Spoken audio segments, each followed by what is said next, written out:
নমস্কাৰ। মই আজি এটা বিশেষ কাৰণত আপোনালোকৰ ওচৰত লাইভত আহিছোঁ। মোৰ এটা বিশেষ ক'বলগীয়া আপোনালোক সকলোৱে মোৰ ভিডিঅ'টো চাই লাইক, কমেণ্ট, শ্বেয়াৰ আৰু ছাবস্ক্ৰাইব কৰি দিব। লগতে বেল আইকনটো অল প্ৰেছ কৰি দিব যাতে মই দিয়া ভিডিঅ'বোৰ আপোনালোকে প্ৰথমে পায়। আজি মই ভিডিঅ'টো বিশেষকৈ এটা তুলনামূলক হিচাপে বনাইছোঁ। অসমৰ পলিটিক্সৰ বিষয়ত মই এটা আপোনালোকক ৰাজহুৱাকৈ মোৰ বিষয়ৰ ফালৰ পৰা ক'লোঁ।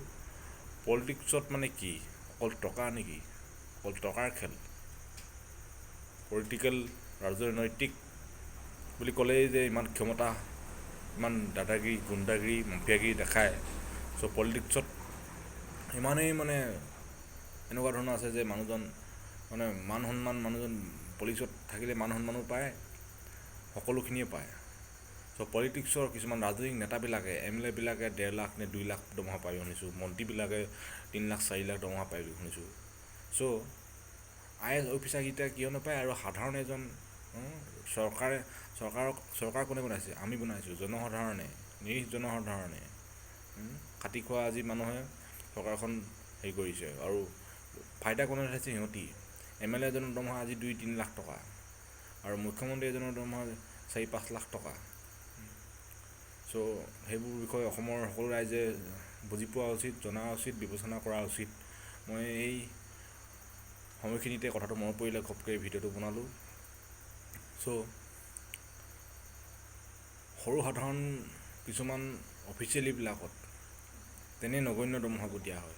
স্কুলৰ মাষ্টৰবিলাকক ইমান সৰু কম দৰমহা, ইমান কষ্ট কৰে বেচেৰা টিচাৰবিলাকে, মাষ্টৰণীবিলাকে আৰু টেট টিচাৰবিলাকৰ। আৰু MLA এজনৰ যে 2-3 লাখ টকা দৰমহা মন্থলি, মাহে 2-3 লাখ টকা দৰমহা।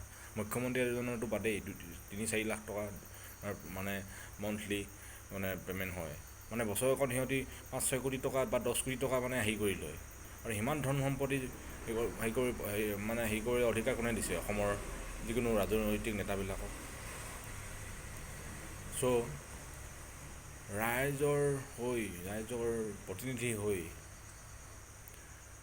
মই অসমৰ মুখ্যমন্ত্ৰী হিমন্ত বিশ্ব শৰ্মা ডাঙৰীয়াক প্ৰত্যাহ্বান জনাইছোঁ। আপুনি এই MLA সকলৰ দৰমহাৰ ওপৰত এটা উল্লেখনীয় বিবেচনা কৰি এটা লিমিট ধৰণৰ এটা কৰিব বুলি মই আশা ৰাখিলোঁ।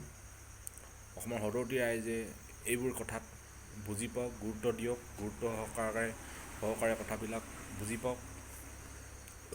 তাকে ক'লোঁ। অসমৰ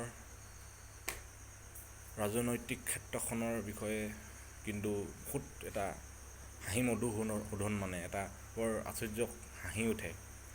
এইবিলাক ক'লোঁ, আৰু বহুত কিবা কিবি ক'বলৈ আছে। নেক্সট ভিডিঅ'ত সকলোকে লগ পাম। জয় অসম।